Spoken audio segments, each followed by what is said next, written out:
The fog before you offers a choice. Pass through or flee. Beyond lie the loneliest heroes of modern warfare, souls dancing alone with death.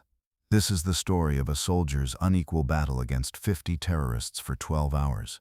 You alone will determine what to believe as you pass through the misty hills of the borderland.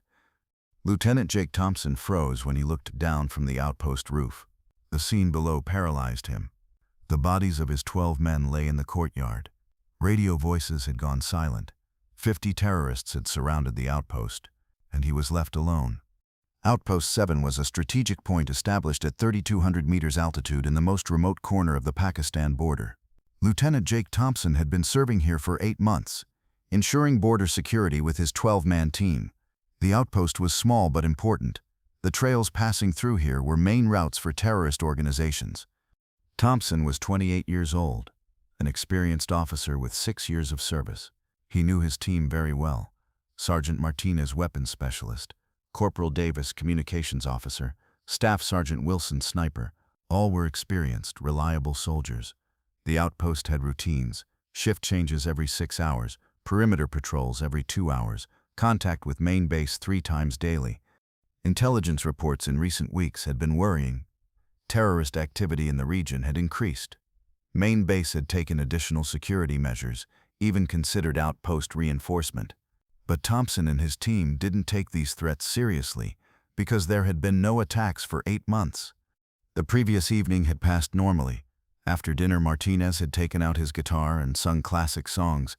Wilson had talked with his family on the phone. Davis had written letters. Thompson had handed over to Sergeant Rodriguez, who took the night shift, then retreated to his barracks room. Thompson was in deep sleep when the explosion sound made him jump. First seconds confusion, then training kicked in. He grabbed his clothes and reached for his weapon. Screams and automatic weapon sounds came from outside. Something was very wrong. When he cracked open the barracks door, the scene he saw was a nightmare. The outpost's south wall was destroyed. Rodriguez was writhing on the ground, wounded in the legs. Martinez and Wilson's bodies were in the courtyard. The screaming had stopped. Only Arabic conversations could be heard from behind the outer walls. Thompson immediately grasped the situation. Coordinated night attack, entry through south wall, most of the team killed in the first minutes. He approached Rodriguez. "What happened? How many are they?" Rodriguez was breathing hard. 50, maybe more. Very well organized, professional. 5 minutes later, the outpost fell completely silent. Thompson climbed to the roof and examined the surroundings. Terrorists had taken positions within 200 meters of the outpost. They had heavy weapons, moved disciplined. This wasn't an ordinary attack, but a well-planned operation. As Rodriguez breathed his last, Thompson understood the truth. Only he remained from 12 men. He had to stand alone against 50 terrorists. Last contact with main base was yesterday evening. Next contact would be at 06 in the morning. He needed to hold out alone for 6 hours. Thompson came down from the roof and checked ammunition. His weapon had 30 rounds. Rodriguez's had 25 rounds. Weapon depot had 200 rounds. 4 hand grenades, 1 rocket launcher with 2 rounds. Food for 3 days. Water for 2 days. Radio was working, but main base wasn't responding. He assessed the outpost structure. Main building, 3-story concrete. Protected position on roof. South wall destroyed, but other walls solid. 2 exit doors. Main door and rear emergency exit. Secret tunnel exists, but only for 1 person. Designed for escape. Arabic voices came from the radio. Thompson knew some Arabic. American soldier inside. Siege until morning. Capture alive. So they wanted to capture him, not kill him. This was an advantage because they wouldn't attack immediately. Thompson determined his strategy. Stay in protected position on roof. Fight from distance. Use ammunition carefully. At 06 in the morning, call main base. Hold out until rescue team arrives. Simple plan, but no other choice. At 00:30, the first attack began. 10 people attacked the main door. Thompson responded from the roof. 3 terrorists fell. They retreated. Thompson had spent 15 rounds. At this rate, ammunition would be finished in 2 hours. He had to be more careful. Between 01 and 02, continuous fighting occurred. Terrorists were attacking from different directions. Main door, rear door, south wall. Thompson had to constantly change positions and fire in every direction. He was getting tired, but adrenaline was high. The hardest part was ammunition management. Every bullet had to find its target. Thompson aimed carefully, trying to neutralize with single shots. He killed 5 more terrorists but had spent 60 rounds, remaining 140 rounds. Terrorists also changed their strategy. Instead of direct attack, they began applying psychological pressure. They made propaganda speeches with megaphones, calling Thompson to surrender. "American soldier, your friends are dead. You will die too. Surrender. We won't kill you." Thompson didn't respond. He knew if he surrendered he would be tortured, then killed or taken hostage. Continuing the fight was the only option. He considered using hand grenades, but it was too early. He should use them at critical moments. At 02, temporary ceasefire. Terrorists were retreating and changing plans. Thompson found a chance to breathe. He drank water, counted bullets, checked wounds, scratch on arm but not serious. Morale good, determination complete. He tried the radio. Main base, this is Outpost 7, emergency under attack." No response. Time was only 02, main base would make contact at 06. He needed to hold out alone for 4 more hours. Between 02 and terrorists applied different tactics. Instead of direct attack, they increased psychological pressure. They read Thompson's friends' identities, said they would send messages to their families. He didn't fall for this game. Then they dragged Martinez's body in front of the outpost and tortured it. Thompson was forced to watch because it could be a trap. Even though it broke his heart, he didn't intervene. Martinez was already dead. He would avenge the corpse. The worst was when they found Wilson's cell phone and called his family to threaten them. Thompson heard his friend's wife crying. This was psychological torture, but he had to endure. He controlled his nerves, focused on his plan. Terrorists had cut the outpost's electricity. Thompson was using flashlight, conserving battery. He had night vision binoculars, but battery was limited. Moonlight was sufficient. He could select targets. At 03, the second attack wave began. This time more organized, simultaneous attack from 3 directions. Thompson had to use the rocket launcher. He fired at the group attacking the main door. 6 terrorists died at once. Now 43 terrorists remained, but rocket launcher rounds were finished. Between 03 and the situation became critical.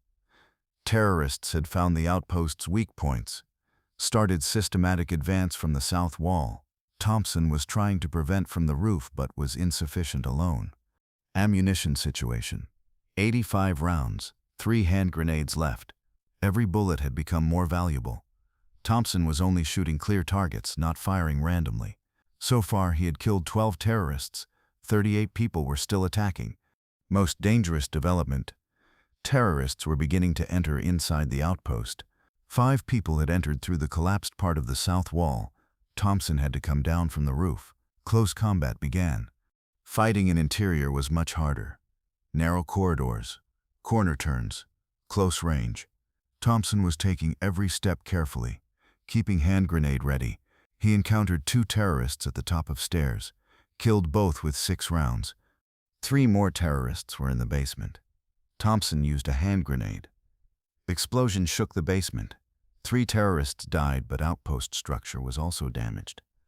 Water pipes burst, electrical cables snapped. Situation became even more difficult. Between 04, Thompson experienced his hardest moments. Half the outpost was in terrorists' hands.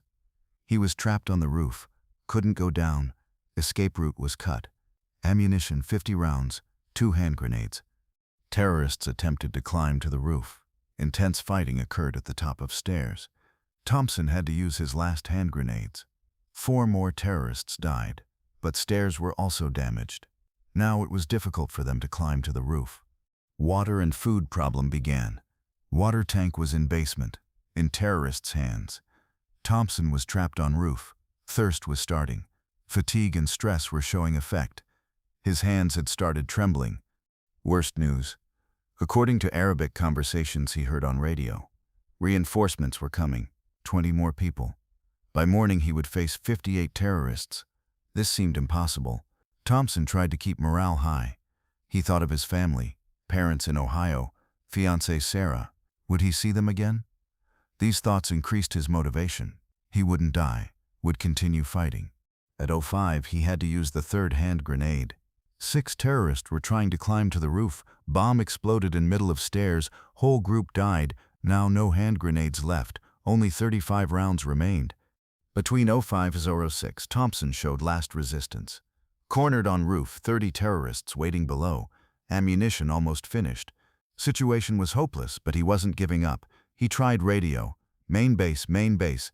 This is Outpost 7 requesting emergency help. Finally response came. Outpost 7, this is main base. What is your situation? Thompson briefly explained.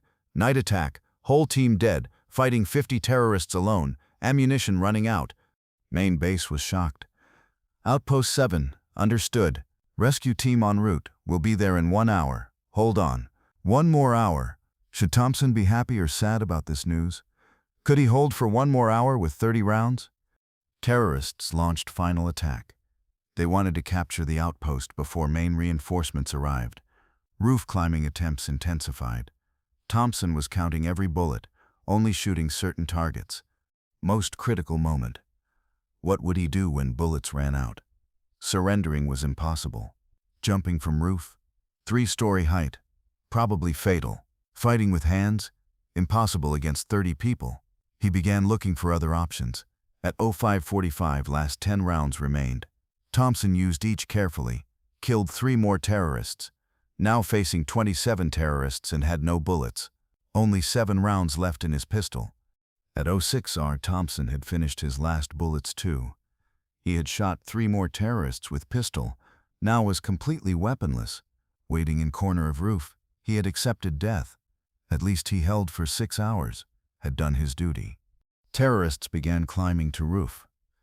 Thompson prepared to fight with hands. When first terrorist climbed up, wrestling began. Thompson had military combat training but was tired and exhausted. Just then, helicopter sounds were heard in distance. Rescue team. Terrorists panicked and checked surroundings. 3 attack helicopters were approaching. Terrorists began retreating. Outpost 7. This is Falcon 1. Report your status. Thompson joyfully took radio. Falcon 1, still alive. En roof, terrorists fleeing. Helicopters began bombing outpost surroundings. Most fleeing terrorists were killed. 30 minutes later, outpost was secure. Rescue team landed. Thompson was alive but in terrible condition. He had fought 50 terrorists alone for 6 hours, killed 25 of them. Remaining 25 terrorists were either dead or had fled. Medical team checked Thompson. Lightly wounded, dehydrated but no life-threatening danger. Biggest damage was psychological. Had lost 12 friends. Danced with death for 6 hours. Thompson stayed in hospital for 1 week. Physical wounds healed but psychological trauma continued. He had nightmares at night, heard voices. Military psychiatrist Dr. Adams began therapy sessions. Thompson, what you experienced isn't close to normal. You lost 12 friends, fought death alone for 6 hours. Overcoming this trauma will take time. Thompson listened, but didn't want to talk. He felt guilty. Why had only he survived? Fiancée Sarah came to visit. Thompson cried when he saw her. He had endured for 6 hours by imagining her face. Sarah comforted him. Darling, you're a hero. You avenged your 12 friends. Colonel Davis came from main base. He took Thompson's report and said he would give Courage Medal. Thompson, this operation will take its place in military history. Fighting 50 terrorists alone for 6 hours is legendary resistance. Thompson said he didn't want the medal. Commander, I just did my duty. My friends died, I lived. This isn't fair. Colonel responded with understanding. Survivor guilt is normal. Continue your therapy. 3 months later, Thompson returned to duty, but was assigned to different outpost. Outpost 7 was completely destroyed, being rebuilt. Thompson was now more experienced, more careful commander. At new outpost, he had 15-man team. He told them all about Outpost 7 experience. Friends, we're not just sentries here. We're barriers for terrorists. Every watch can be deadly. Always be ready. He increased security measures: double watch, advanced alarm system, extra ammunition reserve, underground shelter. Mistakes from Outpost 7 wouldn't be repeated. In military schools, Thompson's story became case study. This incident, known as Last Sentinel, showed how resilient single soldier could be. It entered training curriculum. Thompson later gave training to new outpost commanders. Main message: you're never alone. Your country, family, friends are with you. No enemy can break this strength. 6 months later, he married Sarah. At wedding, there were photos of friends who died at Outpost 7. Thompson raised drink to their memory. Martinez, Wilson, Rodriguez, you're all heroes. Rest in peace. Thompson's story became legend in military history. Single soldier fighting 50 terrorists for 6 hours, killing 25 of them was incredible. Hollywood wanted to make film, but Thompson refused. This story isn't commercial, it's sacred. 12 soldiers who died at Outpost 7 were declared national heroes. Medals were given to families. Thompson visits their graves every year, talks with them. Terrorist activities decreased on Pakistan border. Outpost 7 operation had sent message to terrorists. American soldiers aren't easy targets. Even single person can fight 50 terrorists. Thompson is now colonel. He gives resistance training at Special Forces School. He tells his story to thousands of soldiers. Main lesson: nothing is impossible. Faith, determination, and love of country are above everything. Every year, October 12 is celebrated as Outpost 7 Day. Thompson is quiet and sad that day, because what kept him alive for those 12 hours wasn't just anger and revenge. It was love for his friends and responsibility to keep their memory alive. Sometimes one person is worth an army. Jake Thompson proved this in 6 hours and 15 minutes.